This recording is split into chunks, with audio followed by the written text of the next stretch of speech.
Hi, good evening to all of you. Let's start the session. We are discussing the VA section of All India Mock Cat-01. Right? We'll go in sequence. We'll start with the RCs first. We'll discuss the 4 RCs and then we do the non-RC questions. Let's start with the first RC passage. As always, take around 2-3 minutes to read through the passage. Right? Most of you already would have done this passage, right? But nonetheless, just take 2-3 minutes to familiarize yourself with it again, and then we'll do the questions. Right? Just read through it once.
Okay, let's start discussing. At any point in time, wherever you have a doubt, question, query, require clarification, please ask, right? Just type it in the chat box. I'll respond to it. Which of the following keywords best expresses the contrast between equal justice and restorative justice? Right? This is a question that has reference to the first paragraph. Right? It was in the first paragraph that they had talked about equal justice and restorative justice. Equal justice was essentially about retribution, right? Equal justice was about retribution, whereas restorative justice was reparation and healing, right? That was restorative justice, right? Reparation and healing. So from that perspective, the best answer is option 4, right? Punishment and resolution. Punishment is something that we're getting from the term retribution, right? Retribution refers to punishment for something wrong that has been done, right? That is where punishment is obtained from, right? And restorative justice has reference to reparation. That is where we are getting resolution from, right? Reparation involves resolution, Right? So from retribution, we get punishment. From reparation, we get resolution. To answer this question, a certain extent of vocabulary was required. Right? You had to know that retribution has reference to punishment and reparation has reference to resolution. Right? So to a certain extent, vocabulary was required to answer this question. But beyond that, this question was an easy question. And as always, I'll categorize the questions that are the easier questions, right? On the whole, it was an easy question. Even if you were not very sure of what retribution and reparation meant, welfare, there was no reference to welfare. Offense, fairness, right? There was no reference to it, right? This was a clear answer. This was an easy question. Question 2, as per the author, all of the following are causes for the inability of equal or restorative justice to provide a broader version of justice except that they, right? So essentially what the author is saying, which of the following is not a weakness of equal or restorative justice, right? Or which of the following does not apply to equal or restorative justice. Why I'm using the term weakness is because it says are causes for the inability of, right? So to that extent, I'm using the term weakness. It's not exactly the same, right? But essentially, that is what it kind of implies, right? So essentially, we are looking for an answer option that does not apply to equal or restorative justice. Again, a clear answer. The answer is option 2. Are designed to create class domination. If you have a look at the concept of class domination is something that is mentioned right in the last paragraph. And last paragraph, first sentence, the underlying term says class domination. And if you have a look at the reference that has been given, class domination has been mentioned with reference to capitalist formations, right? Class domination has not been mentioned with reference to equal or restorative justice, which is why the answer is option 2. I repeat, class domination as given in the passage refers to capitalist formations, not equal or restorative justice. Whereas the other options are mentioned with reference to equal or restorative justice. And let's see where. Option 1 says are built on a legal system that may give more power to the privileged. Right? More power to the privileged. Here, second last paragraph, last line, reinforces legal order that reinforces inequality and privilege. Right? And this was given with reference to equal or restorative justice. Right? So option 1 applies. Right? Option 1 applies. Option 3 says are primarily concerned with the repair of justice as it applies to an individual. The concept of individual is also there, right? In the first paragraph, where it says between the offender, and then it says perpetrators, victims, etc. Right? So individuals have also been discussed. And the fourth option says are almost solely based on the law that is governed in the land they operate. Governed in the land they operate. A reference to this is there in the paragraph that mentions the word sovereign. I think it is the second or the third paragraph somewhere, where it says it goes beyond sovereign. Here, second paragraph, second line. Models expand the notions of conflict and injury beyond what the sovereign law requires. Right? It is from this part that option 4 is implied. Right? When I talk of sovereign law, I'm talking about the law that is governed in the land they operate. Right? That is how I interpret the term sovereign law as it has been given in the passage. So 1, 3, and 4. Right? 1, 3, and 4 are kind of implied or indicated with reference to equal or restorative justice, whereas option 2 is with reference to capitalist formations. Right? On the whole, again, an easy question. Right? Again, an easy question. It was easy to eliminate the answer options. The author will most definitely disagree with each of the following statements except. Right? The question says the author will most definitely disagree with each of the following statements except. So what is the question asking us? Which of the following will the author agree with? Right? This is something that I mentioned during all the mock analysis. As far as possible, try to simplify the question statement. Right? Especially when you have double negatives given in the question statement, it always makes sense to simplify the statement. Right? Here the question statement says will most definitely disagree with each of the following except. So indirectly what they're asking is which of the following will the author agree with. Right? So I'll look at an answer option that the author would agree with. The answer is option 3. Justice that does not escape the shackles of conventional legality is unjust. Right? We are going as per the information given in the passage. Option 3 says justice that does not escape the shackles of conventional legality is unjust. That means that justice should escape conventional legality. This is something that the author would agree with. If you have a look at the third paragraph, the last part, it says social justice. And social justice is the kind of justice that the author is advocating. Right? So it says social justice stresses the importance of public policies of harm reduction that go beyond the confines of the criminal justice system. Right? It says beyond the confines of the criminal justice system. So it is from there that I'm inferring that justice that does not escape the shackles of conventional legality is unjust. Right? So maybe where it talks about shackles of conventional legality, this is what it has reference to. Let's have a look at the other options. Option 1 says the social context of the injured party is irrelevant. Please note the author will disagree with this. So this cannot be the answer.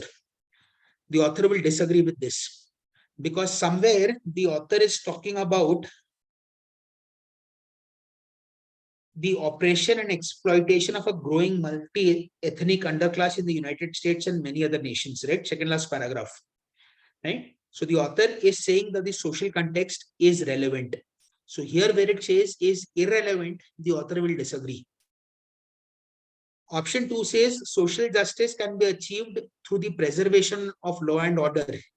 This also the author will not completely agree with because the author is saying that we need to go beyond. Right? We need to go beyond. So the author will not completely agree with this.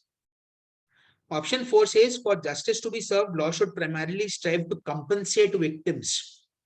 This says that compensating victims is enough. If compensating victims is enough, in that case, restorative justice should have been okay because it revolves around reparation. And reparation might involve compensation. Right? But the author says that we need to go beyond restorative justice to look at social justice. That means that primarily compensating victims is not going to be enough. Right? And the author very clearly says that we need to move beyond victims, perpetrators, etc. Right? So it is option 3 that is the answer. This I would not say is an easy question. Right? This I would not say is an easy question because you have to be very clear about quite a few parts of the passage. So this question did not relate to any one particular part of the passage, right? You have to have a clear understanding of the entire passage. Question 4 in the last paragraph, transition and pipe dream refer to dash and dash respectively. Right? Transition and pipe dream, last paragraph. Right? This is where it is. This is the word transition. Right? And then the term pipe dream has been used. So what are they saying? What is the author saying? Transition from capitalist formations to socialist formations. This is what the author is saying. Otherwise, social justice will remain an unrealized pipe dream, right? Something that will not materialize. It will be an unrealized pipe dream. In this question, options 1 and 2 are close. Right? Options 1 and 2 are close. The better option is the second option. The second option says a necessary change advocated by the author to achieve a said goal. What is the necessary change? The necessary change is transitioning from capitalist formation to socialist formations. This is the change to achieve a said goal. What is that said goal? to overcome class domination and or to achieve social justice. So this is the goal. So a necessary change advocated by the author to achieve a set goal, and what the goal would be if such a change is not undertaken. What would the goal be? It would be a pipe dream that is unrealized. So option 2 makes perfect sense. Option 1 is a close option. The problem with option 1 is it says an action that, if implemented, will achieve a certain objective. Please note, in the passage, there is no reference to the term implemented. Right? If you look at the last paragraph, there is no reference to the term implemented. That is why option 2 is a better option than the first option. Right? The second part of first option, the consequence that objective will become if the action is not implemented. This is okay. Right? It will become a pipe dream. Right? So the second part of option 1 is okay. But because of the term implemented in option 1, we prefer the second option. Option 3 is wrong. Option 3 says one way of overcoming certain ill effects of a kind of political system. The author clearly says that we need to move completely from capitalist to socialist. Right? He does not talk about certain ill effects of capitalism. Right? He's asking for a complete transition. So option 3 is wrong. Option 4 says a half-hearted measure that is currently undertaken by certain legal systems. Which legal systems? What half-hearted measure? This has no reference to what's given. Right? So options 3 and 4 are clearly not the answers. 1 and 2 are the close options. Option 2 is a better option. Again, not an easy question in my opinion. Right? In this passage, questions 3 and 4 were kind of difficult questions in my opinion. Questions 1 and 2 were comparatively simpler questions. Right? Okay, please ask if there's a doubt in any one of these questions. Right? Please ask. Else, let's move on to the next passage. Right?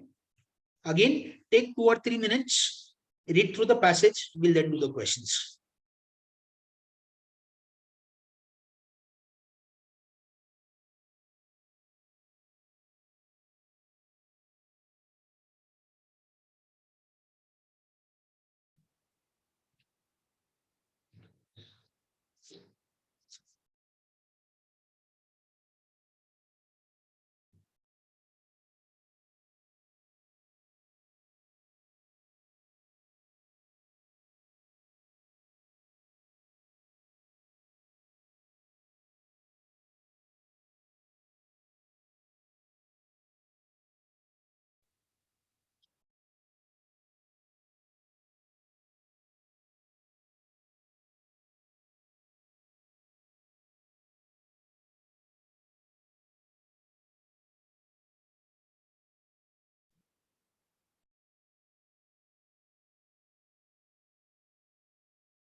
Okay, let's discuss. Question 5.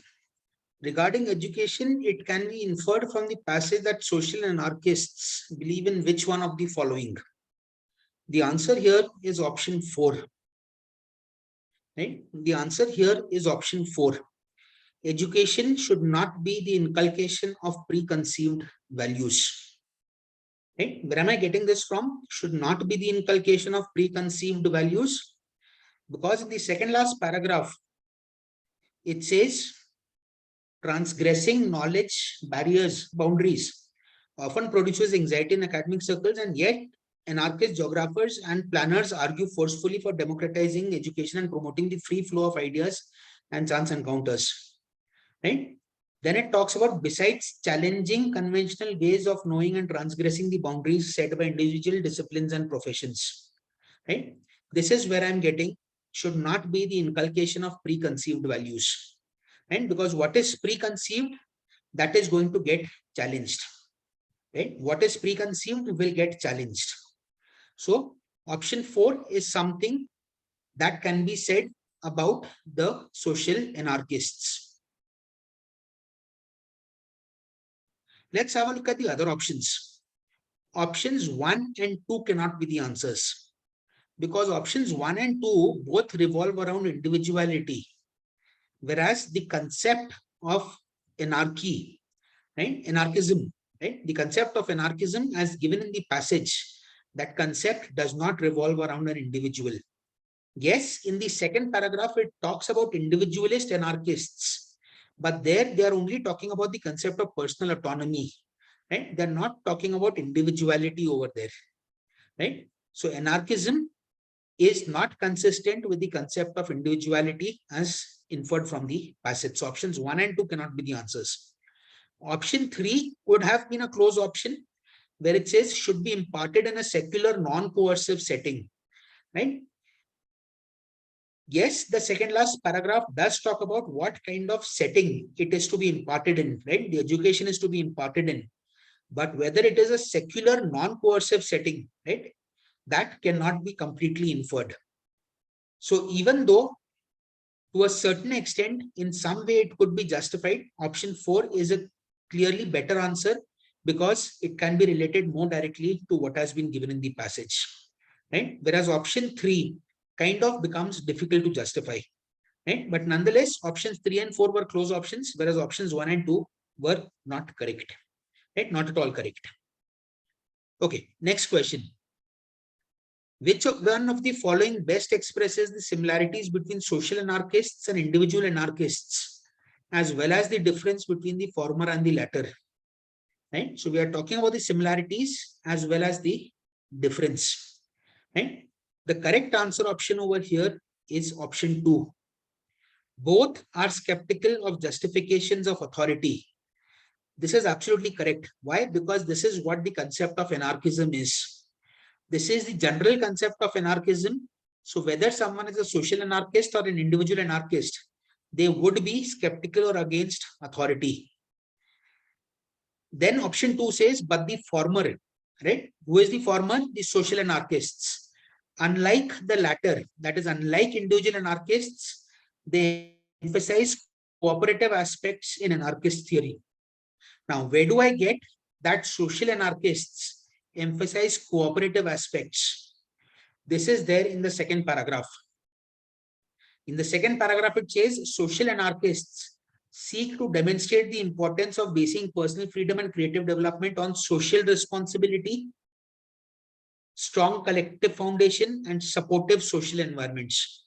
So terms like social responsibility, collective foundation, supportive environments. This is where I can justify cooperative aspects from, right? So option 2 is clear in both the aspects. It is correct about the similarities. It is also correct about the difference. Let's have a look at the other options. Option 1 is wrong. Option 1 says the latter opposes a reconciliation between individual and society.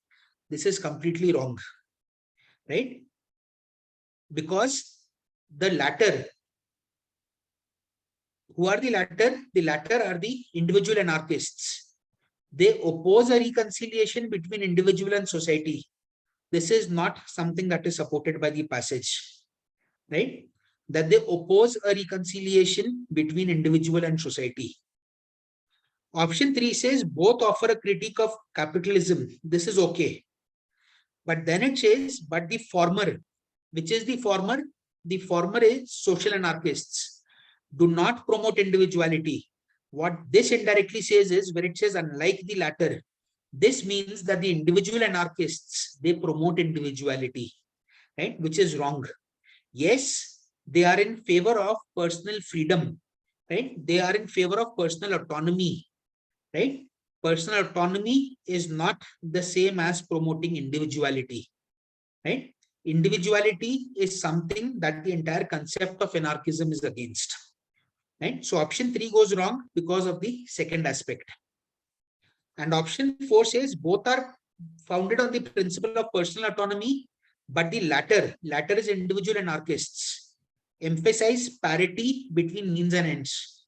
That means that the former, where it says unlike the former, that means social anarchists do not emphasize parity. That is wrong.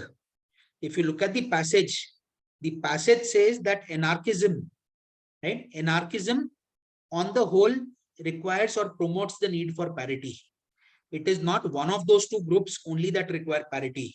It is both those groups that require parity, right? Even if you have a look at the third paragraph, fundamental to the anarchist vision of social change is the importance of consistency between means and ends. And this is where it is talking about parity.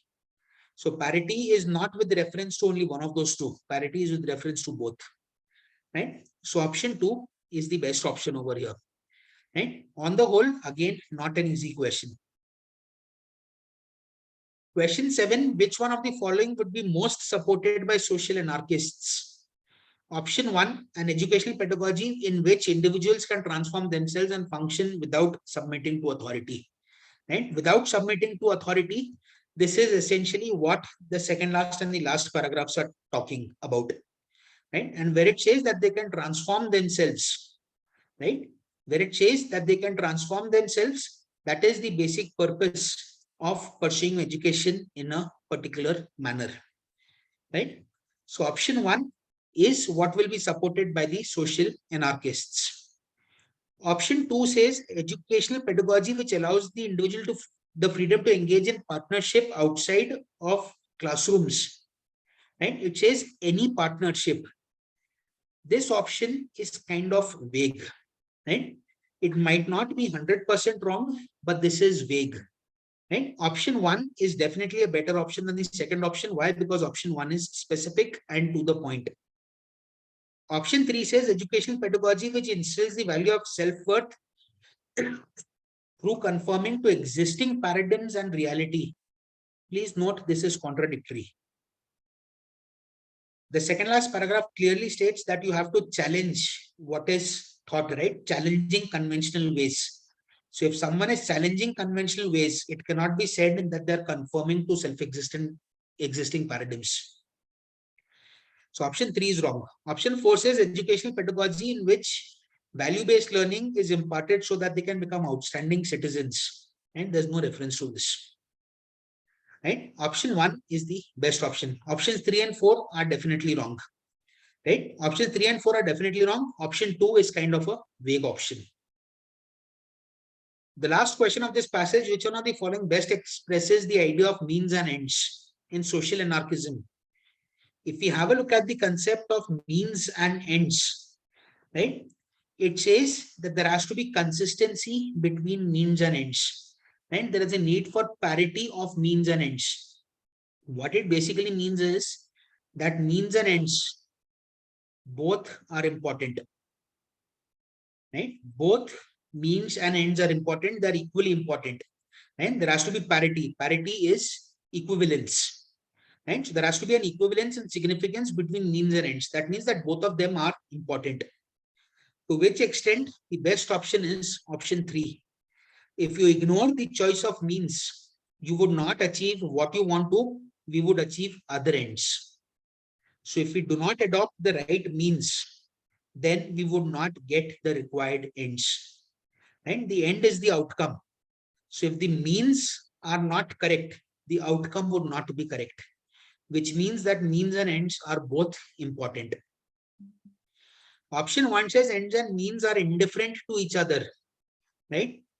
What indifferent means is not related or unconcerned, which is wrong, right? Both of them are important, right? So I cannot say that they're not related or unconcerned, because if you have a look, there is an example that is given.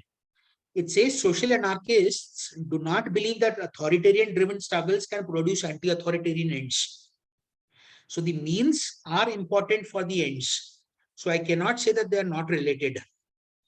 Option 2 says only the ends matter, exactly the opposite. Option 4 says the end is more important, exactly the opposite. Because when it says more important, that means that there is no parity. Right? The best option is option 3. Again, it's a kind of twisted option. When I say twisted option, I don't mean the wrong option, but I mean what I mean is that it is kind of interpreting, or I would say expressing the concept of parity in different words, right? Not interpreting, expressing the concept of parity in different words, right? Option 3. Please ask if there's a doubt in any one of these questions. On the whole, in my opinion, I would not call any one of these questions an easy question, right? When I say easy question, a direct question, right? Something that could be easily attempted, right? Those of you who attempted this passage, if you attempted this passage, spent around 8 to 10 minutes, right? Attempted this passage in around 8 to 10 minutes. If you got 2 out of 4 questions correct, or more than 2 out of 4, I would say that that's good, right? Even 2 out of 4, I would say is good in around 8 to 10 minutes. 3 out of 4, I would say is very good, right? Considering the preparation at this point in time, right? The stage of preparation that you are at this point in time, right? But on the whole, not easy questions as such. Okay, let's come to the next passage. Right? Take 2-3 minutes, read through the passage, we'll then do the questions.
Okay, let's do one thing before coming to the questions of this passage.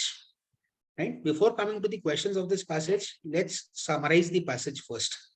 And because there is at least one question after this passage that is based on understanding the logical flow of the entire passage.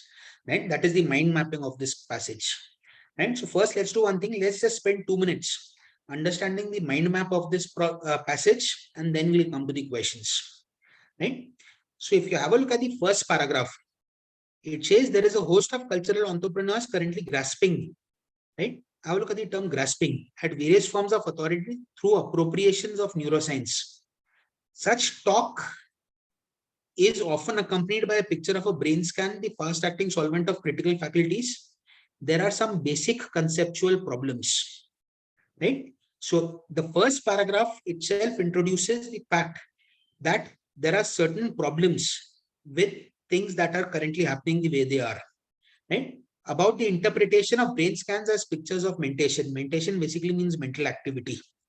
In parsing these problems, that is analyzing these problems, it becomes apparent that the current neuroenthusiasm should be understood in the larger context of scientism. Scientism basically applies to an over-dependence on scientific knowledge, theories, etc. A pervasive cultural tendency with its own logic. A prominent feature of this logic is the overextension of some mode of scientific explanation to domains in which it has little predictive or explanatory power. By reading the first paragraph, it should kind of become clear to you that the author is talking about something that he does not agree with. The author is critical of something, right? The author says that there is something happening that involves an overextension of some mode of scientific explanation or model to domains in which it has little predictive or explanatory power, right? So there is a particular phenomenon going on which is not ideal, especially when it comes to application of science, right? It is not ideal. So the first paragraph does not clearly tell us what that phenomenon is, which is not ideal. That is something that we get to know in the second paragraph. It says, as applied to medical diagnosis, a brain scan is similar to the principle of a mammogram. Its success at doing so is straightforward and indubitable. So when it comes to medical diagnosis, a brain scan, the success of it is straightforward and indubitable. So this is positive. So this is definitely not the main idea, because the main idea of the passage is something that the author would not agree with. So this is where the main idea is coming from in the next sentence. However, the use of neuroimaging in psychology, right? Neuroimaging in psychology is a fundamentally different kind of enterprise. So where neuroimaging might be okay in case of medical diagnosis, in psychology, the author says that maybe it is not 100% correct. Right? Why? Because it is a research method, the validity of which depends on a premise. What is the premise? The modularity of mind. That mental processes can be analyzed into separate and distinct modules. So the author is saying that when it comes to neuroimaging in psychology, he says that that is maybe where there is an issue. Why? Because that is based on the premise or the assumption that mental processes can be analyzed into separate and distinct modules, right? Which is the concept of modularity of minds, right? Next paragraph makes that very clear. The problem of classifying the mental. By the mental, he is referring to, in my opinion, psychology, right? The mental aspects, right? The mental aspects, right? Psychology. And classifying, he is referring to separate and distinct modules, right? Because when I make something separate and distinct, I'm classifying it, right? Modularity. It says is one that infects the neuroimaging enterprise at its very roots. Just notice the use of the term infects. Infects is a negative term, right? Something that impacts something in a negative manner, right? So here the author has made very clear that he has a problem with neuroimaging being applied to psychology, right? He has made that very clear. And then he kind of elaborates by saying that when it comes to psychology, those efforts that are aimed at dividing psychology, those are not totally correct, right? Or it does not agree with those effects that are aimed at dividing psychology. That is why the next paragraph says if the critique of mental modularity, right? Critique is basically criticism in this context of mental modularity is valid. That is what he has done in the previous paragraph. How can one account for the fact that the brains can reveal well-defined areas that light up? And then towards the end of the fourth paragraph, just look at the language that he has used. The reasoning seemingly plausible. So whatever reasoning has been given about the concept of subtraction, that reasoning is only seemingly plausible. Plausible means something that is believable, right? There's a difference between possible and plausible. Plausible means believable. Seemingly plausible means it seems to be believable. So indirectly, what the author is saying is that this reasoning, the reasoning of subtraction, right? The reasoning of subtraction, the author does not believe in it, right? He says it seems to be plausible, right? But he does not believe in it. That is why he still agrees with the critique of mental modularity. So that is what this passage is. This passage is basically a critique of mental modularity, and indirectly it becomes a critique of applying neuroscience to psychology, right? This understanding is required to answer the questions, right? An understanding of the basic main idea of the passage, right? This is the concept of mind map that we have discussed in our classes. Okay. Which one of the following best expresses the purpose of the fourth paragraph? My suggestion is whenever you have a logical application question, this is a logical application question, right? This is a logical application or a logical structure question, right? Please make sure that you have the mind map clear in your mind. This is something that we have discussed when we have done types of questions, right? Logical structure questions or logical application questions, right, require you to form a mind map. Which one of the following best expresses the purpose of the fourth paragraph, right? This is a logical structure question, right? When I say logical application, I'm basically talking about a logical structure question, right? That's what I'm talking about, right? The answer here is option 1. The subtraction method employed in the brain. This is what the fourth paragraph discusses, right? The subtraction method, right? It's there, right? It talks about the subtraction method, result of subtraction. The subtraction method merely creates a wrong perception that modularity exists. This aspect is the main idea. This aspect is the main idea of the entire passage. Always note one thing, whenever you have a question that asks you for the purpose of a paragraph, the purpose in some way has to be related to the main idea. So when you are scanning the answer options, when you're looking for the right answer, right, prefer an option that gives you a link with the main idea of the passage. The main idea of the passage was that mental modularity does not exist, and that is why neuroimaging cannot be applied to psychology, right? So option 1 talks about the fourth paragraph, which is subtraction method, and it also links it to the main idea that wrong perception that mental modularity exists. That is why option 1 is the answer. No other answer option is appropriate because option 1 is exactly what it should have been, right? It is directly related to the mind map of the passage. Let's have a look at the other options. Option 2 says the functional neuroimaging of a brain scan is the outcome of subtraction representing specific metabolic activities. This is fair enough, maybe talking about the outcome of subtraction. This is not linking it to the main idea, right? So this is not appropriate. Option 2 says the critique of mental modularity is proved invalid through the subtraction. Definitely not, right? Definitely not. And option 4 says the brain scans account for the critique of mental modularity. Please note this contradicts. This contradicts the first sentence of the fourth paragraph, right? If you have a look at the first sentence of the fourth paragraph, it says if the critique of mental modularity is valid, how can one account for? Right? So it's a question that is raised. How can one account for? So I cannot say that the brain scans account for the critique of mental modularity. This is exactly the opposite. Right? This is exactly the opposite. Right? Here the answer is option 1. Logical structure questions are considered to be some of the more difficult questions because logical structure questions require you to have in your mind the entire layout of the passage, right? Please go in for mind mapping, right? Please go in for mind mapping, right? Mind mapping will help you answer some of the more difficult questions. Okay. Question 10, according to Utal, which one of the following was the outcome of different topic chapters in psychology textbooks? Question 10, the answer is option 4. Abstract concepts become treated as independent concrete ideas, adding to the illusion of modularity of mind. Illusion here refers to something that is not true, right? The author says that modularity of mind is not a valid concept, right? And to support that, he has quoted Utal, right? The question is, what was the outcome of different topic chapters? Now I'll just tell you why option 4 is correct.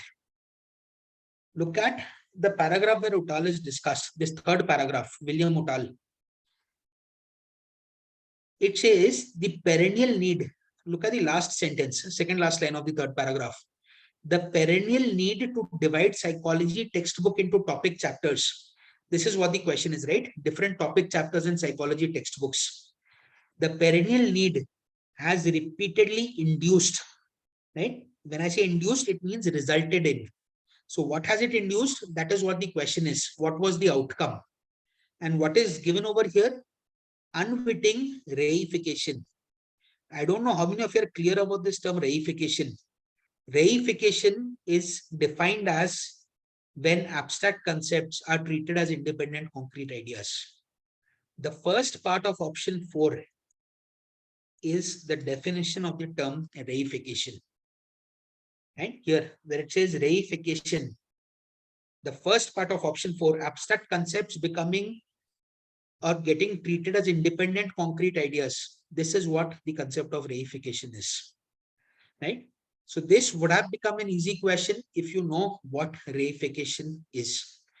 Even otherwise, it kind of can be inferred, right? But that inference could be difficult, right? But if you know the meaning of the term reification, this is a very, very clear answer because it's asking us for the outcome, right? And here it clearly says as repeatedly induced, that is resulted in, right? That is given a particular outcome, right? And that outcome is unwitting reification, right? So unwilling reification may be, which is exactly what option 4 says.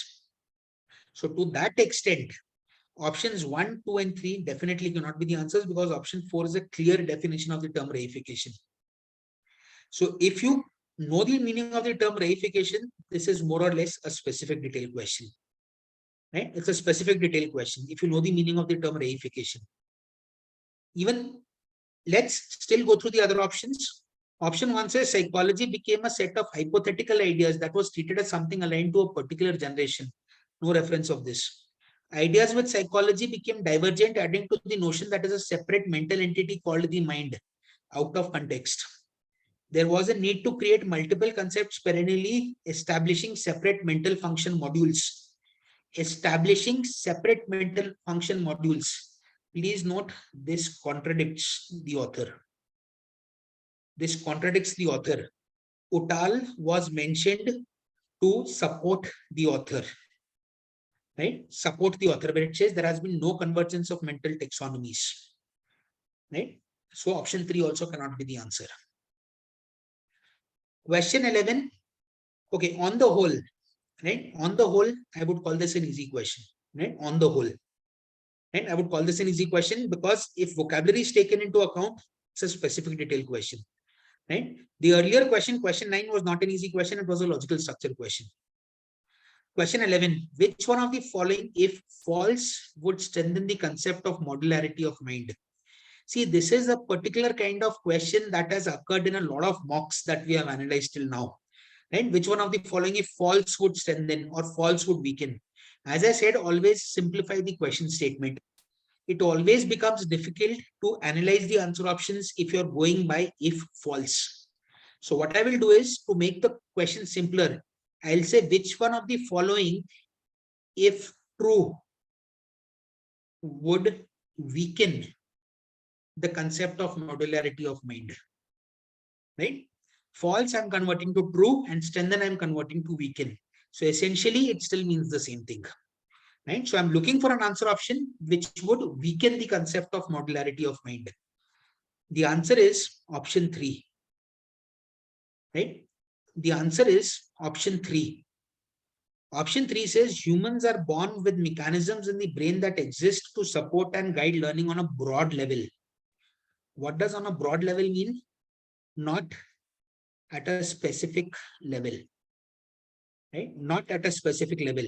Modularity requires separate sections for different things, right? So modularity requires things at a specific level, a specific portion for something. Then it says regardless of the type of information being learned. This will go against the concept of modularity. Why? Because the concept of modularity is about distinct aspects: pattern recognition, focal attention, visual memory, speech perception, right? So modularity is about different modules, whereas option 3 says that it is not about different modules. Everything is on a broad level. So option 3 would weaken modularity. Look at the other options. The other options will strengthen modularity, right? Option 1 says the mind is composed of innate neural structures or mental modules. Mental modules will strengthen modularity, right? Distinct means specific, right? So option 1 strengthens modularity. Option 2 says mind comprises genetically influenced and domain specific. Again, specific, that will support modularity, right? Specific evolutionary problems. It supports modularity. Option 4 says neural domains are independent. Independent means specific, proposed solely for the acquisition of one specific skill and may not provide direct benefits in the learning of other unrelated, right? So option 4 is again about specificity, whereas only option 3 was against specificity, right? So option 3 is the answer.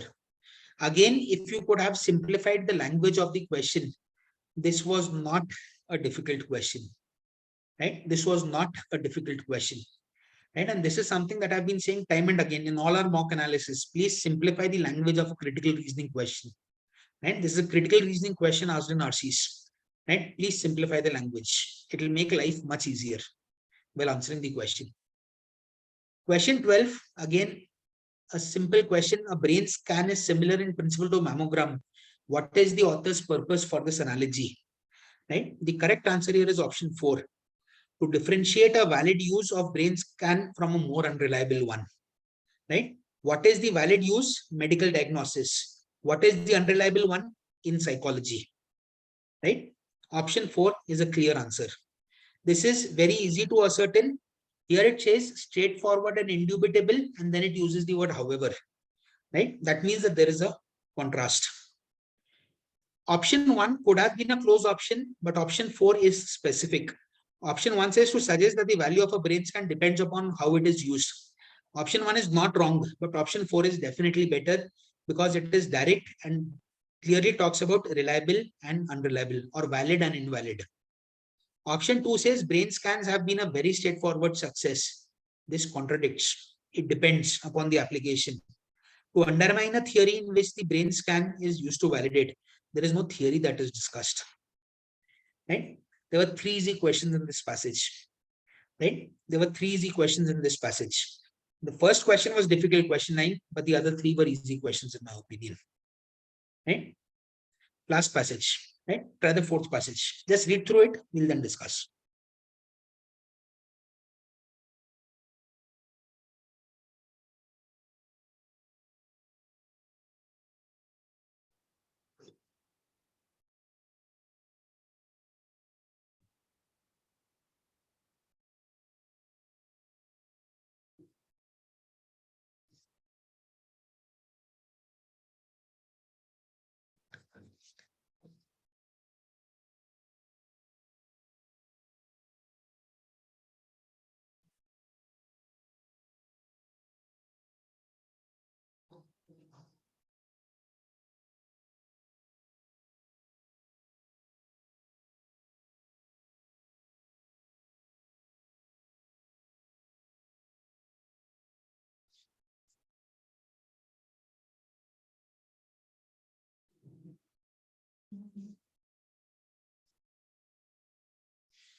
Okay, let's discuss this passage. Question 13, the author suggests that the works of social design may have more public acceptance than graffiti because the works of social design unlike graffiti. Last paragraph, right? This has reference to the last paragraph. The answer is option 3. Right? The answer is option 3. The author suggests that works of social design have more public acceptance because it is perceived as working within the framework of the law. In the last paragraph, you will notice that it says graffiti seems to have taken the place of the poster on the streets, but does not have the same communication power and resonance as it does. Right? So, social work has more public acceptance. Right? And why? Because there is a perception that it expresses a person's subjective position, and graffiti expresses a person's subjective position, and by a percentage of people it is considered synonymous with vandalism. So graffiti is considered synonymous with vandalism. What is vandalism? Vandalism is destruction of public and private property, right? That is vandalism. So vandalism is something that is beyond the confines of law. So to that extent, option 3 says that social design is perceived as working within the framework of the law. Why? Because graffiti is considered vandalism. And if vandalism is considered to be outside the confines of law, then we can surely say that social design is perceived as working within the framework of the law. Right? Because vandalism is, graffiti, as per the passage in the last paragraph, is synonymous with vandalism. Vandalism is outside the framework of law. Right? So social design is within the framework of law. Right? That is where the difference is. Right? Option 3 is a clear answer. Option 1 says has a bigger reach because of the medium they use. Right? Bigger reach because of the medium they use. That is not what is discussed. It talks about having a higher communication power and resonance. Right? Bigger reach is not what is discussed. Right? And more or less option 3 is something that is implied directly because the term vandalism is construed to be acting outside the framework of law. Right? The act of vandalism is construed to be or is considered to be outside the framework of law. Right? It is outside the framework of law. So option 2 says are created by those who are considered more mainstream. Not correct. Option 4, able to create a far emotional attachment. Right? Again, not correct as per what the passage says. Right? Option 3 is a clear answer as per the information given in the passage and the interpretation of the terms. Question 14, it can be inferred that each of the following is likely to be true regarding two graffiti artists' creation around one social concern, except that. Right? So the question is, which one of the following will not apply to graffiti? Right? That is the question indirectly. Which one of the following will not apply to graffiti? The answer is option 2. It says at least one of them is likely to have their intended viewer to be the perpetrator of the concern. Please note, having the intended viewer, right, or having the perpetrator of the concern as the intended viewer, this is not discussed anywhere in the passage. Right? This is not discussed anywhere in the passage. That the perpetrator of the concern is intended to be the viewer. Right? Or the perpetrator of the concern is the intended viewer. That is not discussed anywhere. Option 1 says both of them are likely to be biting responses intended to be satirical take. This is correct. Why biting? Because in the last paragraph, somewhere it has used the word caustic. Caustic is biting, right? Something that hurts. And satirical is also there in the last paragraph. So option 1 applies to graffiti. The question indirectly was asking us what does not apply to graffiti. Option 3, each of those works may not be intended for the audience with a similar social charge. This is also mentioned. Right? Social charges. Right? It's mentioned. Right? Audience with different interests of varying social charges. Right? So option 3 is also mentioned. Option 4 says they may have a different take based on their subjective notions of social concern. This is also implied. Subjective is also mentioned. Last paragraph, second line, subjective position. right? So options 1, 3, and 4, right? Options 1, 3, and 4 are there in the last paragraph, right? Easy question. In fact, even the earlier question was an easy question, right? Question 15, which one of the following is the most appropriate title for the passage? Remember, a title question is always a main idea question. Main idea is something that needs to refer to a large part of the passage, the basic intention of the author behind writing the passage, right? That is what the main idea should be. Remember one thing, whenever you have been asked for an appropriate title, your only concern should be that it should reflect the main idea the best. Please do not go for fancy or poetic titles, right? That is not what is required over here to answer such questions. Select an option just on the merit that it reflects the main idea the best, right? In this question, for this passage, the answer is option 4. Social messages of graffiti, because that is what the entire passage discusses, right? Social messages of graffiti. Right? If you have a look at the first part of the passage or the last part of the passage, right? It is all about the social message. Vandalism was discussed or hinted at only in the last paragraph. So this cannot be the main idea. Caustic humor was not discussed throughout the passage, right? So this cannot be the main idea. Social design, again, please note, has come only in the second half of the passage, right? Social design was not in the first half of the passage, right? Which is why the answer is option 4, right? Let me not call this an easy question, but again, this was a doable question, right? Question 16, the primary purpose of the quote by Bleeps is to show what? What is Bleeps' quote? Here, the third paragraph. For me, street art is a social calendar in a public exhibition, and I try in this way to touch as much as I can the truth, because I find that the truth is utopian.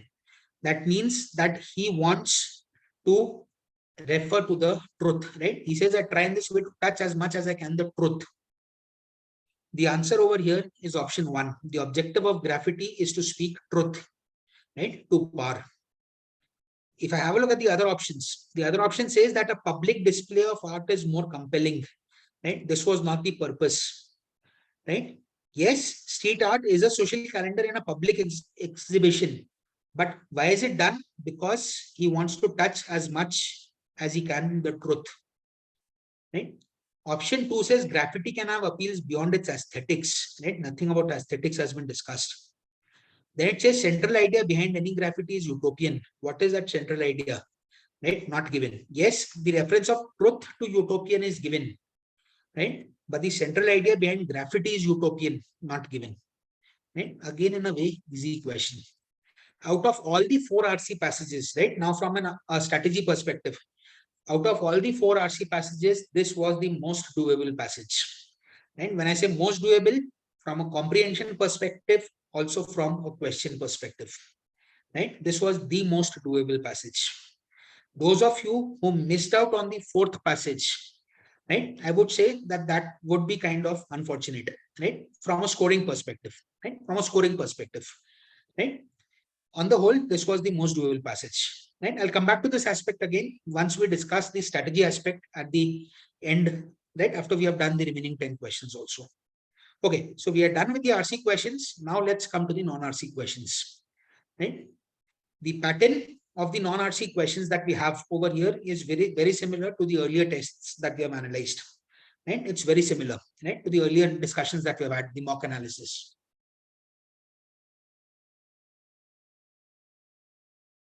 Okay, the aspect of difficult and easy with reference to reading comprehension passages, right? I'll come back to the discussion right at the end, right? Once we have discussed the remaining 10 questions. Okay, this question 17 is parajumbles, right? Parajumbles or sentence arrangement. On the whole, if you ask me, this is a difficult question, right? In my opinion, this is a difficult question, right? Parajumbles. The correct sequence here is 1432, right? 1432. Let's see how we can arrive at this sequence. Please note 4 and 3 is a mandatory pair. Right? 4 and 3 is a mandatory pair.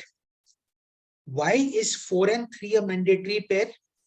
Because you will notice that statement 3 says, the apparently inconsequential story of Generation Z strikes me as an epiphenomenon of one of them. So when I say one of them, I have a pronoun used over here, which is one of our keywords, right?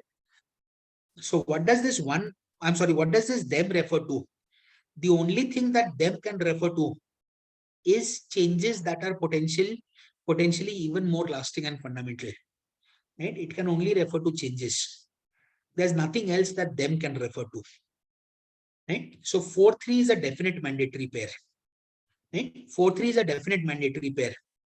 How I justify statement 1 before 4 and 3 is that statement 1 is making a point. What is the point? The latest trend among the science of Generation Z is posting throwback videos on TikTok. Right? So it talks about the latest trend. 4 and 3 together provide a reason for the trend. Right? You can just read statements 4 and 3 and just try to see them as justifications for the trend. Statement 4 says that even though we ponder world historical events on a 10, 20, 50-year timeline, it is somehow easy to miss changes that are potentially even more lasting and fundamental. That is why, right? That is why the science of Generation Z are posting throwback videos, right? Throwback is basically about what happened in the past. So why are they posting videos about what has happened in the past? Because amongst other things, it becomes easy to miss changes that are potentially even more lasting and fundamental, right? And then it says the apparently inconsequential story of Generation Z, right? What is given in 1 strikes me as an epiphenomenon of one of them, right? Of one of those changes, right? So 4 and 3 are the reasons. And we have discussed that as per the prep format, right? As per the prep format, the reason always follows the point. So 4-3 was a mandatory pair. The question was whether one should come before 4-3 or whether one should come after 4-3. Right? One will come before 4-3 because the justification comes after the point. Right? Statement 2 says gradually and without all that much fanfare, a generation of digital natives have come into adulthood. Who is the generation of digital natives? The science of Generation Z. In a world in which the past is no longer the past in the sense we are accustomed to understanding it. Statement 2 is a kind of conclusion. Right? Statement 2 is a kind of conclusion. On the whole, a difficult question. Those of you who got the sequence correct in this question, right? Those of you who got 1432, I would say that is excellent. Right? That is excellent. And if you spent around 2 minutes doing this question, right, and you got 1432 as the sequence, I would say that that is excellent. And because on the whole, this is one of the more difficult questions that you can encounter in parajumbles, right? In my opinion. Right? So those of you who got this question correct, I would say that that's good. But even if nothing else, right? Even if you got the question wrong, I just hope that you could identify that 4-3 is a mandatory pair. Right? Because that was simple because of the pronoun that has been used. Right? Please watch out for keywords. Links through keywords is one of the easier ways, right, to identify a sequence. Question 18. This is comparatively simpler. Right? This question is comparatively simpler. The sequence over here is 4-3-1-2. Right? The sequence here is 4-3-1-2. Let's see why. Statement 4 says the theory that time behind bars will deter crime was developed by Italian jurists in the 18th century. Right? So they are talking about a theory in general. Please note statement 4 is a general statement about a theory. Right? Statement 4 is a general statement about a theory. It gives us no details. Right? It gives us no details. right? All it says is it was developed by Italian jurists. And if you see, the remaining sentences have no reference to Italian jurists, right? So with reference to time behind bars deterring crime, this is a very general statement. It introduces the concept that there is a theory that if you spend time, that if someone spends time imprisoned, it will deter crime, right? So that's a general theory. Statements 3 and 1, please note, they explain the logic behind the theory. Statement 3 very clearly says the argument. Which argument? The argument of the theory. The argument that time behind bars deter crime. Right? Time behind bars will deter crime. That is the argument. The argument is that all criminals are logical and commit crimes only if the benefit of the crime outweighs the costs. If the punishments are swift, certain, and proportional to the crime, the would-be criminals would conclude that crime does not pay. So 3 and 1 will explain the logic behind the theory. Now, you can have a doubt here whether it is 431 or 413, right? That could be a doubt over here, right? Is it 3-1 or is it 1-3? But please notice that if you analyze statements 1 and 3, statement 1 is more specific than 3. Because statement 3 only talks about criminals are logical and commit crimes only if the benefits outweigh the costs. Statement 1 elaborates that in more details. It elaborates by providing instances if punishments are swift, certain, and proportional. Right? So they're talking about a particular instance. Criminals will conclude that crime does not pay. So 1 is more specific than 3. That is why it is 3 and 1. Statement 2 has to come at the end because it is an example. Right? This is a very good case of point, reason, and example. Statement 4 is the point. Statements 3 and 1 are the reasons. Statement 2 is the example. Right? 4, 3, 1, 2. The example of this theory in existence is the United States in the 1960s. Right? Point, reason, example. Right? This is a very good example of the prep format. Yes, we do not have the conclusion, right? But point, reason, example we have over here. Right? Point, reason, example we have over here. 2, 4, 3, 1. In that case, the only thing that's happening is statement 2 is going in the beginning. But the problem with statement 2 going in the beginning is that it talks about the application of this theory to a particular instance. Right? The particular instance is the example. So that example needs to come at the end.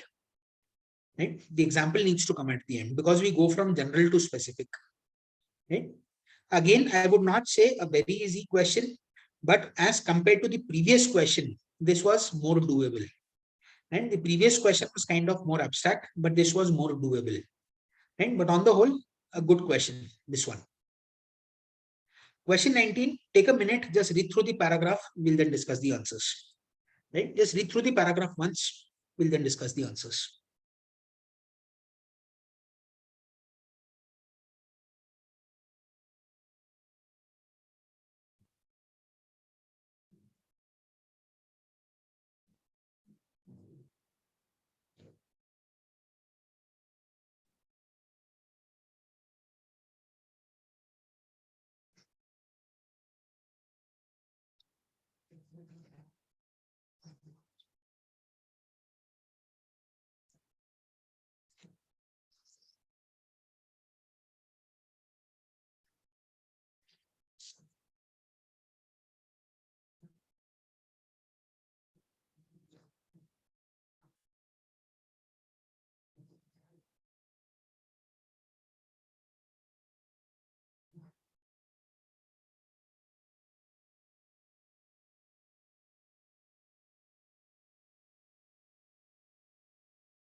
Okay, let's discuss this. If I have a look at the paragraph, in the first sentence itself, for any summary question, the first sentence and the last sentence, right? These two sentences are very important, especially the first sentence, right? Because we have discussed that when it comes to the structure of an ideal paragraph, the structure of an ideal paragraph is prep, point, reason, example, point. So in case the first sentence is the point that the author wants to make, right? It becomes very relevant when it comes to summarizing the paragraph, right?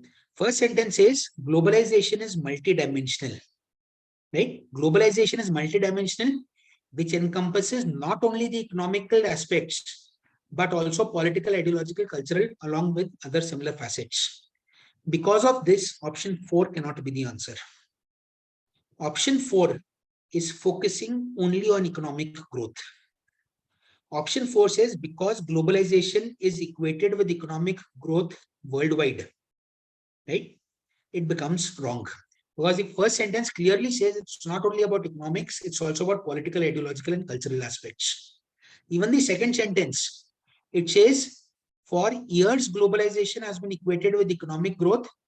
In addition, the process has also addressed other perspectives, right? So it's not only economic growth. So option 4 kind of contradicts. So the first half of the passage is focusing on the fact that it is multidimensional, right? That is the first half of the passage. The second half of the passage says, hence, globalization comprises a system or policy that promotes global interconnection and interdependence via advanced technologies. And then even the last sentence talks about technologies. So there are two parts in this passage. One is the multidimensional aspect. The second is interdependence, interconnection amongst nations because of advanced technologies. Both these aspects get reflected in the second option. Globalization is multidimensional, promote global interconnection, interdependence through advanced technologies. Both aspects 1 and 2 are getting discussed. Option 1 is incomplete. Why option 1 is incomplete is because it only talks about the first aspect, that it is multidimensional.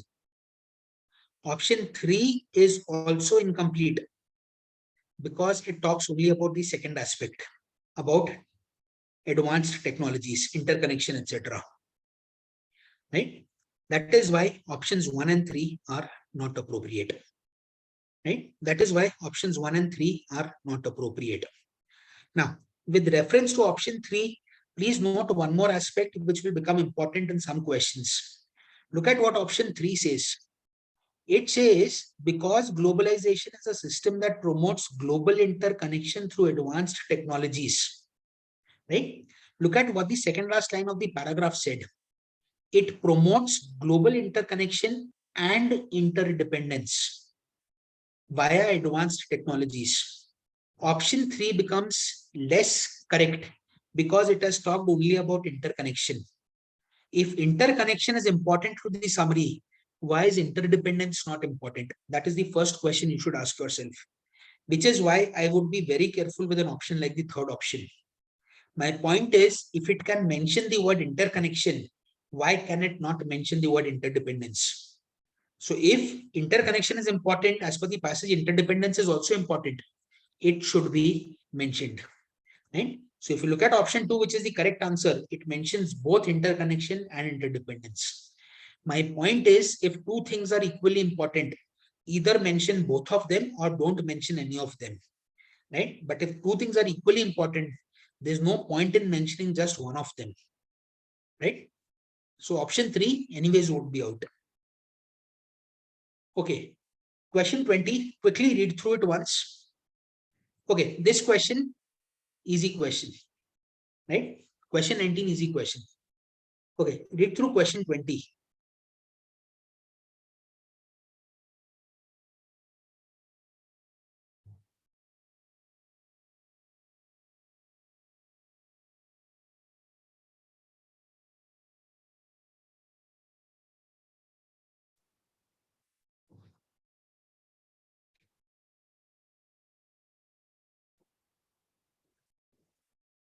You have to identify the odd sentence.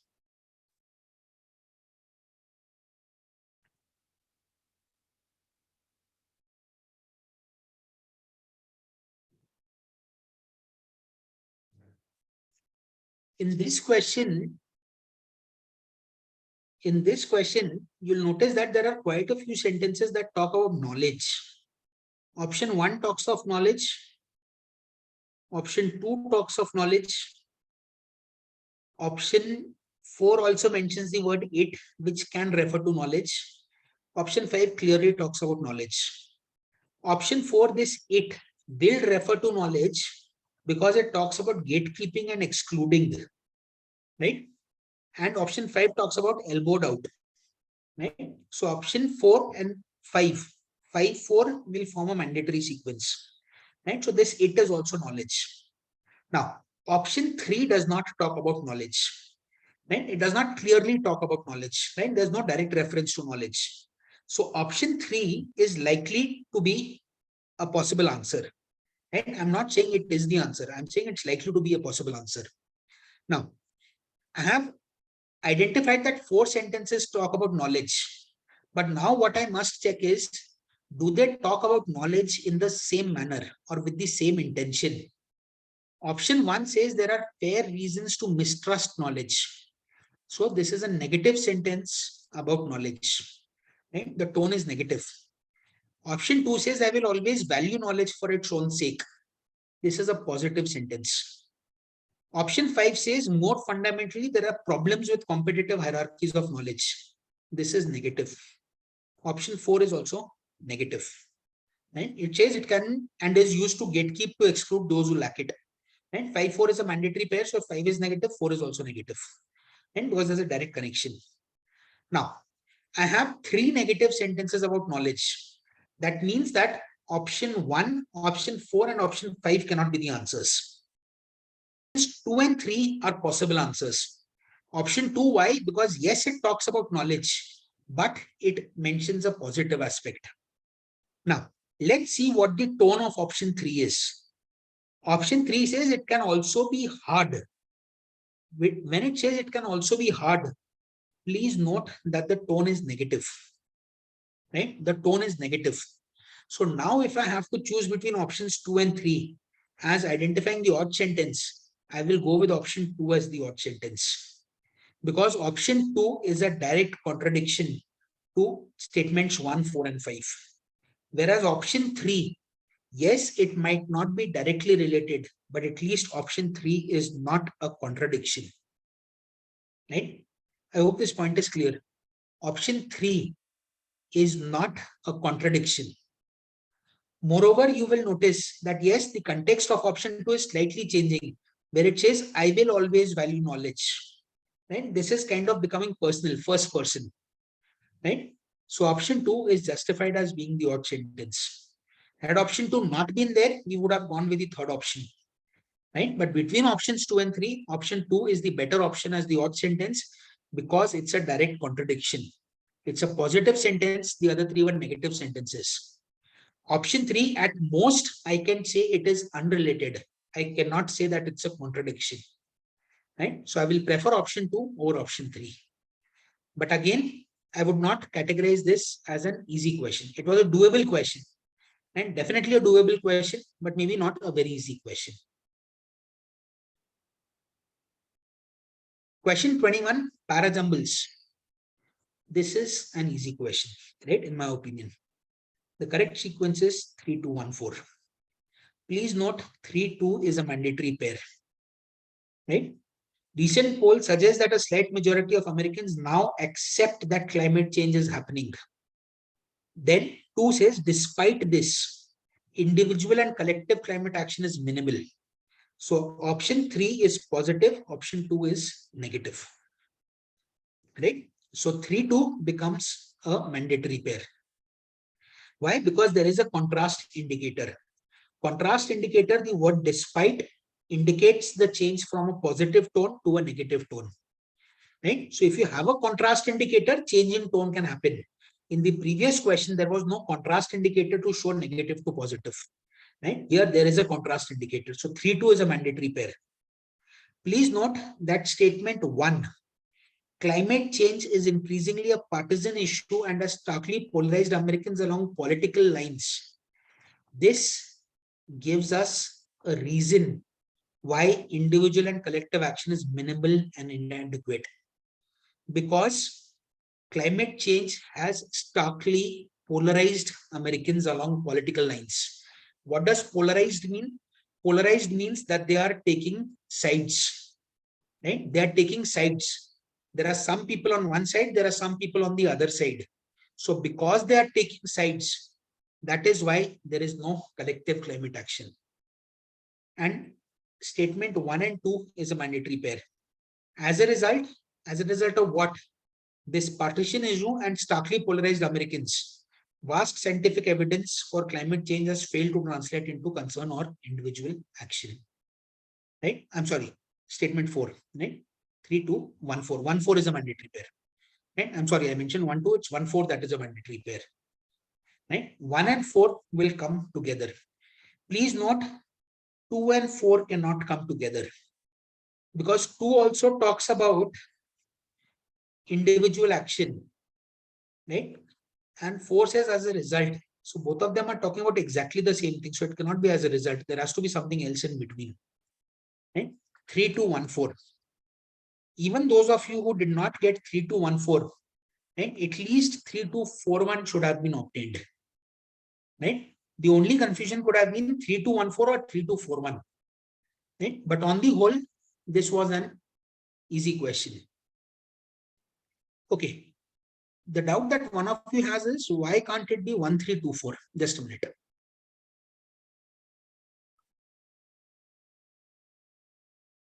One, 3, 2, 4. Right? Just give me a minute. I'll just justify this. Why it can't be 1, 3, 2, 4.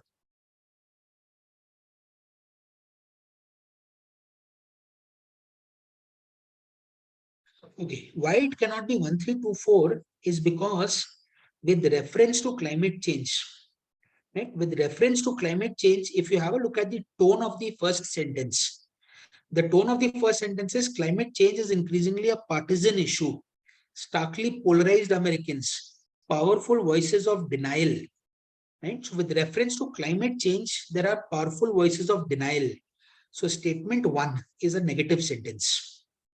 Right? Statement 1 is a negative sentence. Whereas statement 3 says, majority of Americans now accept that climate change is happening. This is a positive sentence. So negative sentence, moving on to positive sentence, there has to be a contrast indicator. Right?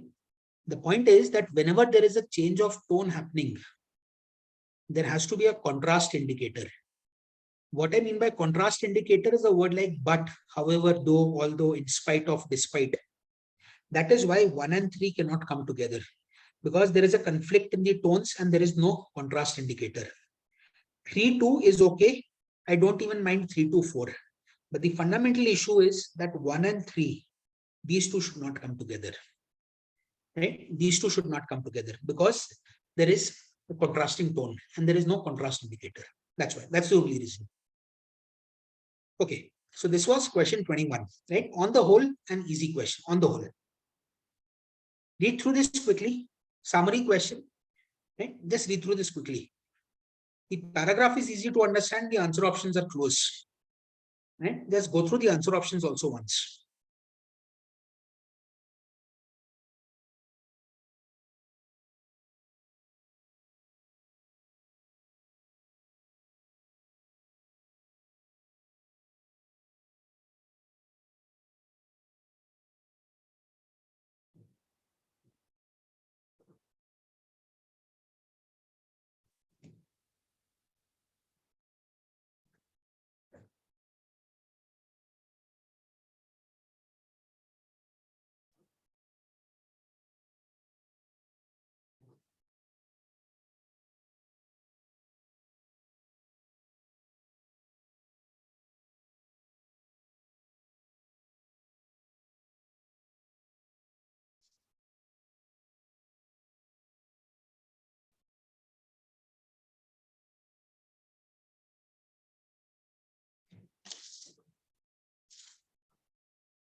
Okay, in this question, why this is a good question, right?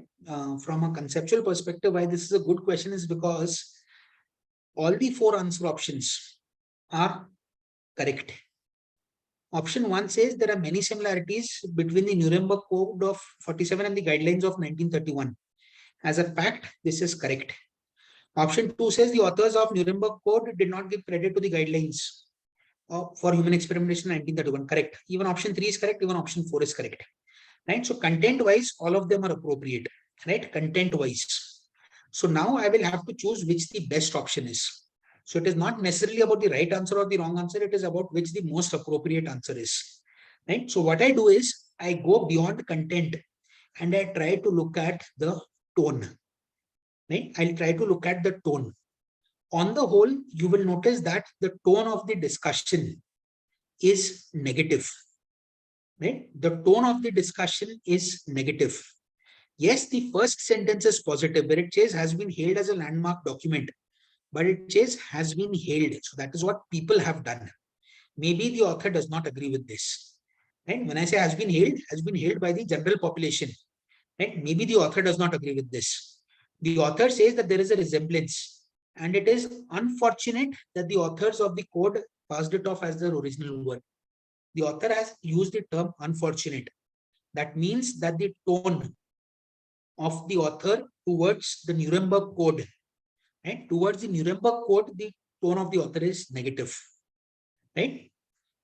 It says 6 of 10 principles are derived from 1931 guidelines, 2 are open to interpretation. Again, negative tone. There is little doubt that the code was prepared after studying the guidelines. Why there is no reference, the reasons are not known. So on the whole, the tone is negative. Look at option 1. There are many similarities between the Nuremberg Code of 1947 and guidelines. Please note, this tone is not negative. Fair enough, it's not positive, but it's not negative. All it says is there are many similarities. Whether the author considers this positive or negative, option 1 does not clarify that. Right? Which is why option 1 is not the best answer. Option 2 says the authors of the Nuremberg Code of 1947 did not give credit to the guidelines for human experimentation. This is a possible answer, right? The tone is negative. Option 4, Nuremberg Code of 1947 is hailed as a landmark document in medical ethics. Please note two things. Here it says has been hailed, here it says is hailed. Right? There's a difference between the two. Although some part of it is not original. On the whole, the tone of this sentence is positive. Because please note one thing, as per the author, it is not some part which is not original. To be more accurate, it is most part which is not original. Because clearly it says that 6 out of 10 principles are not original. So it is, that is, rather than saying some, he should have said most. Technically, some is not wrong, but most would have been better. So on the whole, option 4 is again kind of positive in tone. Right? The choice is between options 2 and 3. Between options 2 and 3, option 3 is a better option because it says inappropriate and primarily because it says plagiarism. Plagiarism is when something is a direct copy from something else without attribution. Right? Without attribution, without acknowledgement, something is a direct copy. Right? So plagiarism is a very negative term and it maybe suits the tone of the passage better than the second option. Right? But on the whole, options 2 and 3 are very close. Right? On the whole, options 2 and 3 are very close. Okay, how do we identify inappropriate? Because here it says unfortunate. Right? Here it says unfortunate, which means that the author does not agree with what has happened. Apart from that, why it is inappropriate is because if I say that it's a plagiarism, then it should have copied what was there in the original piece of work. But you will notice that it says that 6 out of 10 principles are derived and 2 of the newly inserted principles are open to interpretation. So even as a copy, right, even as plagiarism, it is not exactly identical. That is why it is inappropriate plagiarism. Right? Even as plagiarism, even as copying it from something else, it is not completely correct. Right? Because 2 out of 4 are still open to interpretation and only 6 have been copied. That is why inappropriate plagiarism. So inappropriate both from the context of tone of the author and with reference to plagiarism. Right? We can justify the term inappropriate. Options 2 and 3, very close options. But again, as I said, in summary questions, choose an option that matches better with the intent of the author. The intent of the author was to show that it had been copied. Copied, yes, but not exactly copied. Right? So to a certain extent, it was a copy. And even what was not copied was open to interpretation. So on the whole, the piece of work was inappropriate. So option 3 reflects the author's intention better than option 2 does. Right? On the whole, a difficult question. Right? On the whole, a difficult question, because here we have to understand what the intent of the author was, right? Which option matched the intent of the author the best. Right? Please ask if there's any doubt in this question, because chances are you might encounter such questions. Right? Options 1 and 4 did not agree with the tone. Options 2 and 3, 3 is better because the tone is more negative than option 2, and the aspect of plagiarism has been brought out again, right? Again and again. Right? Where it says passed it off as their original work, the reasons are unknown why there was no reference, etc. Right? There is a reference to plagiarism.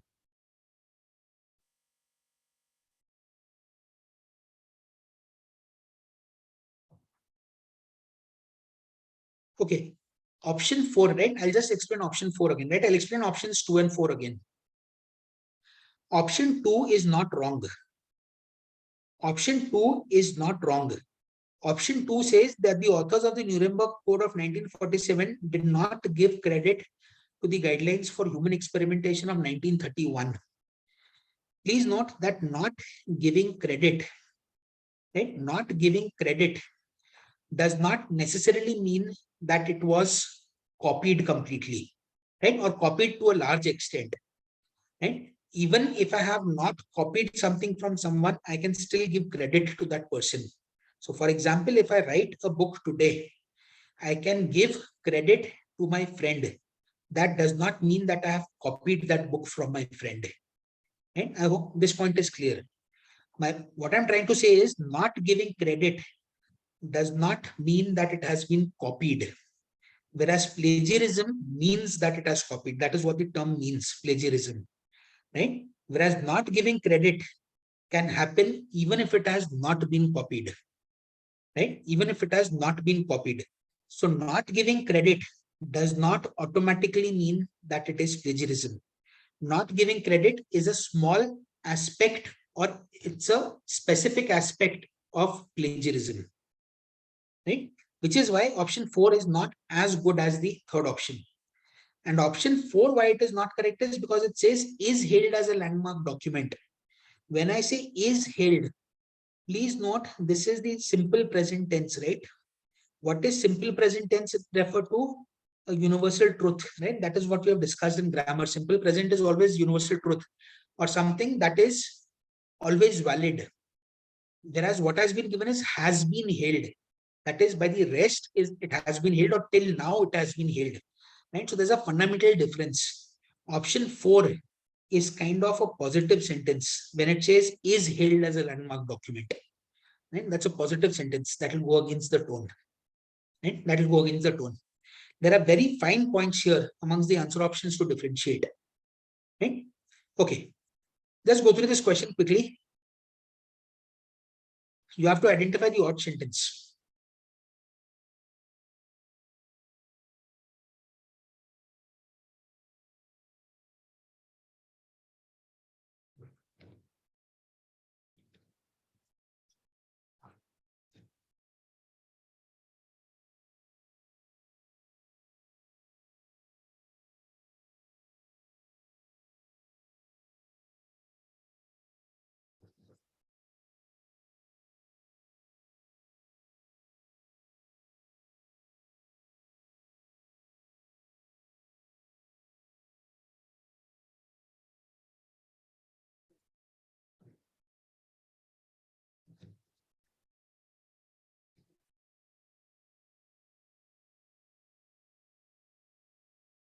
In this question, you'll notice that all these statements are related to cannabis except statement 1, which talks about cannabis-like substances.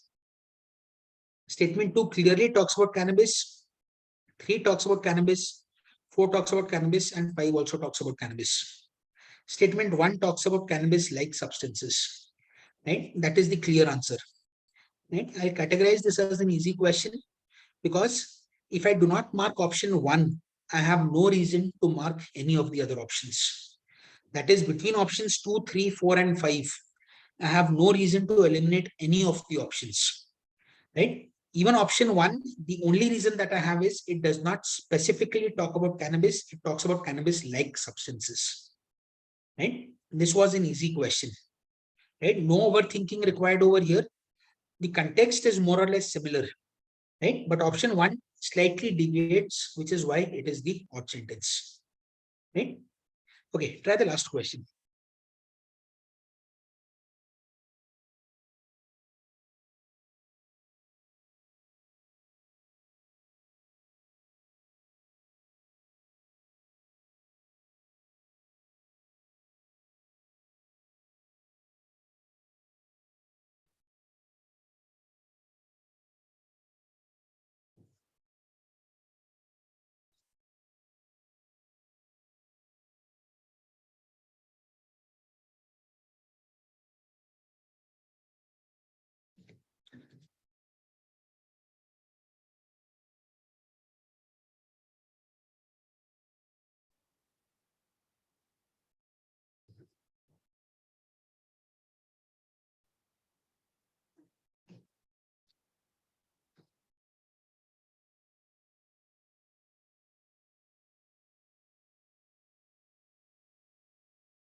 Okay, in this question, there are essentially two parts, right? In this paragraph, I'm sorry, there are two parts.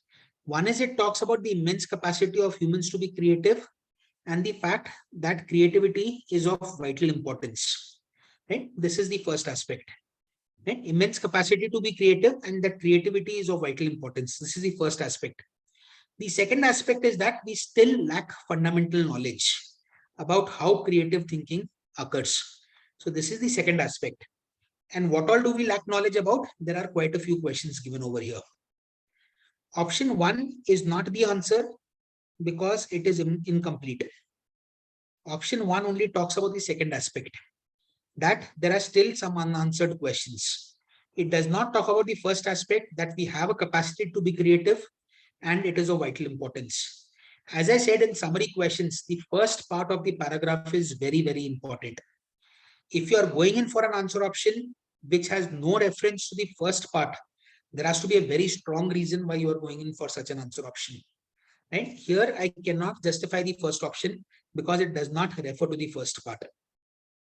Option 3, right? Just look at option 3.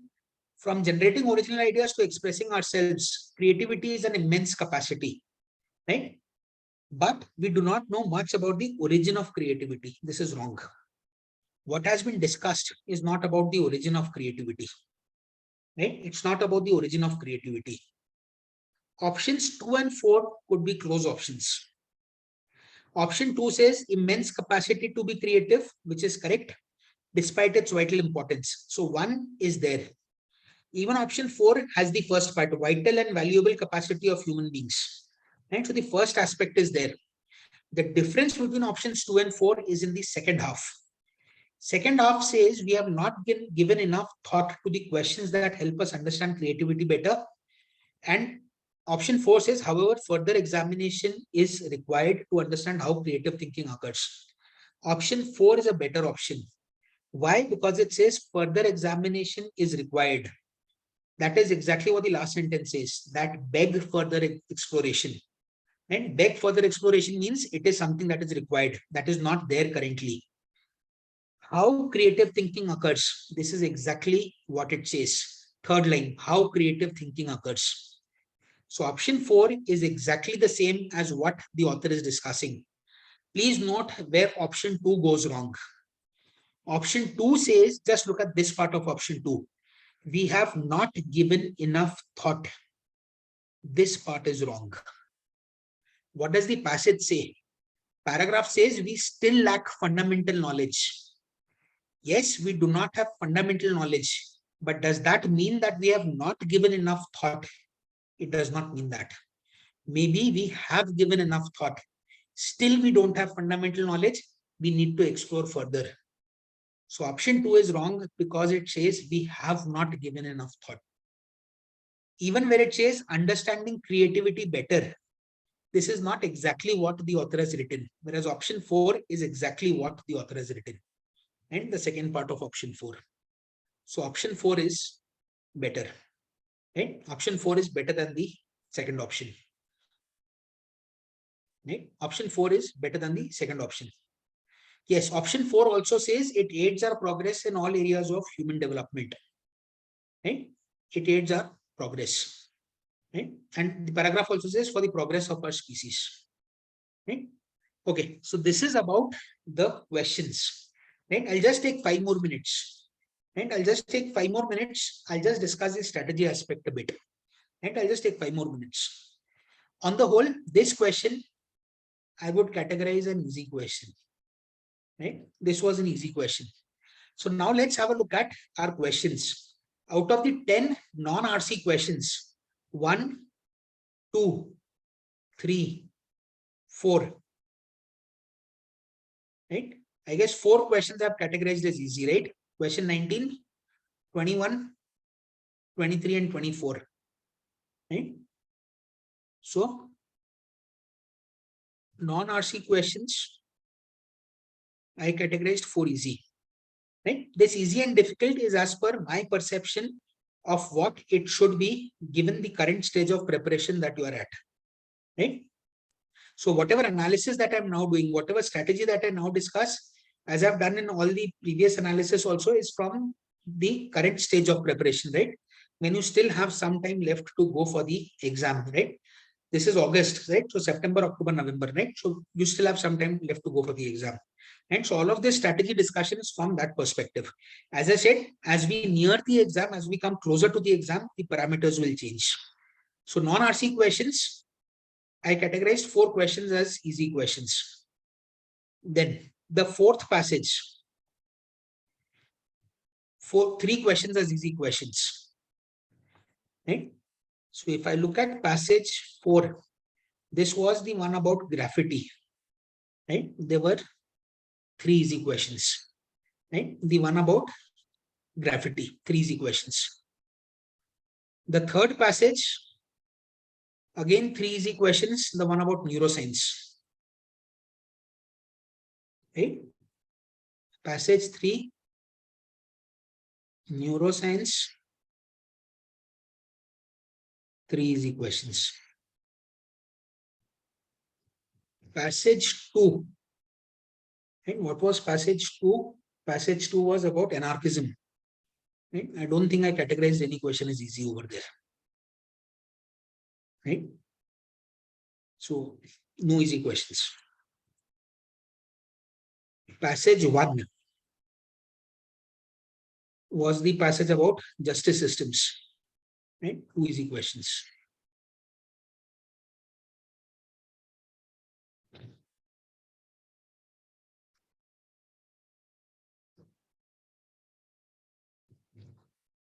Two easy questions. So on the whole, in reading comprehension, there were 8 questions that were categorized as easy, and non-RCs, there were 4 questions that were categorized as easy. Now, again, for this particular mock, because there could be quite a few of you who are taking a mock for the first time. Right? Let's say that you spend around 8 to 10 minutes per passage. Right? Again, as I said, the discussion for strategy is as of this point in time. Right? You spend 8 to 10 minutes per passage and you attempted 3 passages. Right? I'm talking about the RC passages, and you attempted 3 passages. That means in approximately right? Approximately 27 to 30 minutes. You did 3 RC passages. As I've always said, if I'm doing 3 RC passages out of 4 passages, right? That is, if I'm not doing all the passages, in that case, passage selection is something that becomes very, very important. Which passage do you not attempt? Or in case you are doing all the passages, which passage do you do right at the end? Because I've always said that passages are not to be attempted in the sequence in which they are given in the paper, because chances are that the difficult passages could be there in the beginning, which is what happens here in this paper. For me, the first passage is kind of difficult to understand. Fair enough, it has 2 easy questions, but it's kind of difficult to understand. Second passage is also difficult to understand, and it has no easy questions for me. Passages 3 and 4 are easy to understand, and they have quite a few easy questions. Passage 4 being the easiest of all. Right? So you're not supposed to attempt the passages in sequence. You are supposed to attempt the passages that you find easy first. So if your passage selection was correct, right? Or if I were to do this paper, right? My passage selection would be passage 1, passage 3, and passage 4, right? Or maybe I would have done passage 2, 3, and 4, but 3 and 4 I definitely would have done. Right? Coming from a science background, I would have wanted to do a passage that dealt with science. Right? So passage 3 I would have done. Passage 4 was very simple to look at. So 3 and 4 I definitely would have done. Then it was a call between passages 1 and 2. Right? I would have done passage 1 first, because for me understanding the context of passage 1 is easier. Right? So let's say 3 passages attempted in 8 to 10 minutes. But I just hope that these 3 passages did not exclude the 4th passage. Right? There were 8 easy questions. Let's say that worst case scenario, I get 6 questions correct. Right? I get 6 questions correct. That is, even let's say I do passages 2, 3, and 4 with only 3 plus 3 easy questions, I still should get 6 questions correct. Because if I'm spending 10 minutes per passage, which is quite a lot of time, right? Which is quite a lot of time. If I'm spending 10 minutes per passage, I should be able to get at least 6 questions correct, right? So 6 questions correct will give me how much? 6 questions correct will give me 18, and I would have attempted 12 questions, right? So minus 6. So 12 marks from reading comprehension, right? 12 marks from reading comprehension, right? 6 questions correct. So 6 into 3, 18, minus 6 into 1, which is 12 from reading comprehension. And then the non-RC questions, right? Then the non-RC questions, at least 4 questions I should have gotten correct. Even if I say that I get 3 questions correct, right? Out of 10, I get only 3 questions correct. That is still another 9 marks, which is a score of 21. So a very conservative estimate, right? A very conservative estimate would lead me to at least a score of 18 to 19, if not even 21, at least 18 to 19. This is what a conservative estimate would be for this paper. Right? I'm sorry, I do not have the percentile distribution with me right now. Right? But 18 to 19 would be, in my opinion, a conservative score, right? In this paper, considering that you attempt 3 passages. A slightly better estimate, right? A slightly better estimate would be that I say that you get 7 questions correct in reading comprehension, 7 out of 12. So 7 out of 12 will be 21 minus 5. That is 16 in reading comprehension, right? And at least these 4 questions correct, the non-RC questions that were easy. So these 4 questions give a 12. So this is 28, right? Even if I don't take it to be 28, even if I consider it 25, 26, this for me is a slightly better attempt, right? So 18 to 19, a conservative attempt for this paper. Otherwise, somewhere in the range of 25, 26, right? So this is the analysis for this particular paper, right? Please ask if you have any doubt regarding the strategy, etc., right? Especially those of you who are attending for the first time. In case you have a doubt, please ask.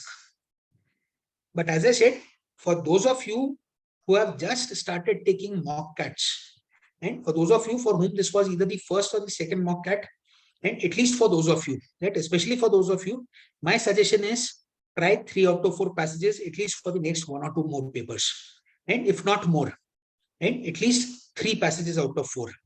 And if not for more mock tests, and I'm talking only about the mock tests right now.